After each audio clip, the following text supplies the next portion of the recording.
Jayantilal Jatav advocate. मैं प्रांतीय प्रवक्ता हूँ अखिल भारतीय परिसंघ का। है कि अटल बिहारी जी की सरकार ने कर्मचारियों की पेंशन को खत्म कर दिया। मोदी जी आए तो उन्होंने निजीकरण के नाम पे आरक्षण को खत्म कर दिया। सारी प्राइवेटीकरण सब जगह हो गया। दैनिक वेतन पे कर्मचारी आएगा, संविदा पे आएगा, कलेक्टर रेट पे आएगा। नियमित भर्तियां बिल्कुल बंद हो गई। पदोन्नतियों पर रोक लगी हुई है। कर्मचारी कई वर्षों से बिना पदोन्नति के रिटायर हो रहा है। दूसरी बात, मध्य प्रदेश से 1,60,000 माँ बहन बेटियां लापता हैं। उनका कोई अता पता नहीं है। ये ऐसे महत्वपूर्ण मुद्दे हैं कि इनका कोई जवाब नहीं है। विकास की कोई बात करता नहीं है। धर्म, जाति, हिंदू मुस्लिम के नाम पर वोट मांगे जा रहे हैं। आपस में लड़ाया जा रहा है। मणिपुर में देख लो क्या हाल हो रहा है।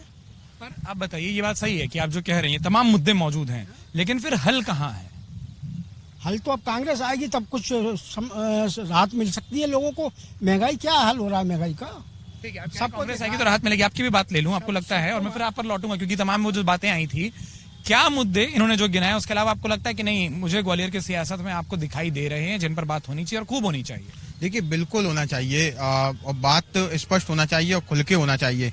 सबसे बड़ा मुद्दा ग्वालियर को इन्होंने भ्रष्टाचार का अड्डा बनाया और इन्होंने ही नहीं, सारे दलों के सर्वमान्य नेताओं ने मिलकर बनाया, सभी दलों के लोगों ने। और अभी जो भाजपा के प्रवक्ता बोल रहे थे जहाँ पे एक बड़े नेता आए, वो भी अपनी संपत्ति बचाने के लिए आए और उन्होंने भी भाजपा के साथ, कांग्रेस के बड़े नेता ही बात कर रहे थे, भाजपा में आए, उन्होंने भी भाजपा के साथ मिलकर इसको बड़ा भ्रष्टाचार का अड्डा बनाया। हम जहाँ जिस जगह खड़े हुए हैं, बेजा ताल में, इस ताल के बीच में मंच पर खड़े हुए हैं, यहाँ पानी आने की व्यवस्था सोना रेखा नदी से है। इस नदी में इस 20 साल में भाजपा के शासनकाल में 200 करोड़ से ज्यादा का खर्च हुआ। वो भ्रष्टाचार की बेट चढ़ गया। वो नदी आज कैसी है आप देख लें, पूरी नदी का। आप उत्तर प्रदेश से आए, उत्तर प्रदेश में नमामि गंगे प्रोजेक्ट के तहत गंगा को सुधारने का काम किया जा रहा है, जिसका हवाला इस नदी को सुधारने के लिए माननीय उच्च न्यायालय कई बार दे चुका है। लेकिन इस नदी का हाल क्या है? अधिकारी सारे मिलकर उस भ्रष्टाचार को छुपाने का काम कर रहे हैं। उस नदी पर वन विभाग ये कहता है कि 75 करोड़ के हम विदेशी नस्ल के पौधे लगाएंगे इस नदी के संरक्षण के लिए। आप नदी में पानी लेके आ नहीं पा रहे, उस नदी में जल संरक्षण के लिए आप 75 करोड़ के विदेशी नस्ल के पौधे लगाओगे। वो कौन करवा रहा है और किसकी सह पे हो रहा है? तो ये सारी बातों पर चर्चा होना चाहिए, उसका एक हल निकलना चाहिए ताकि जनता जहाँ की त्रस्त ना हो। और दूसरी बात मैं एक महत्वपूर्ण कहना चाहता हूँ आपसे। अभी इंदौर की बात वो कर रहे थे भाजपा के प्रवक्ता, कहते थे इंदौर स्वच्छता में नंबर 1 है। इंदौर को स्वच्छ बनाने का काम किसने किया? आपने या मैंने किया क्या?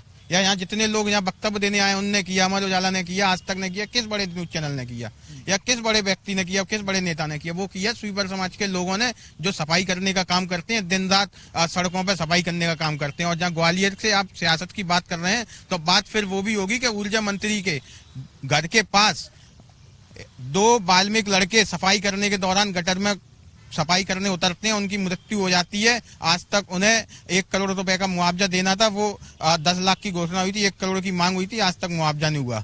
2006 में एक ऐसी जहाँ घटना हुई थी, 2022 में 16 साल बाद मुआवजा हुआ। जब हम दूसरे दिन ज्ञापन देने पहुंचे, 15 जून को वो घटना होती है, और जब 16 जून को ज्ञापन देने जाते हैं, जब वो 4-5 दिन बाद उनको मजबूरी बस वो उनको देना पड़ता है मुआवजा। लेकिन सरकारी नौकरी की मांग थी, उनने कहा आउटसोर्स की देंगे, आज तक आउटसोर्स की नौकरी नहीं दी उनने। हमने कहा वो 23 साल का लड़का है, उसके 3 साल की एक लड़की है, उसका पालन पोषण की जिम्मेदारी लो शिक्षा की, उस लड़की को उनने मतलब वैसे ही छोड़ दिया। तो कोई सारी खामी आप मुझे गिना रहे हैं, आपको उसका हल कहाँ दिखाई दे रहा है? देखिए, हल सिर्फ ये है कि चेंज।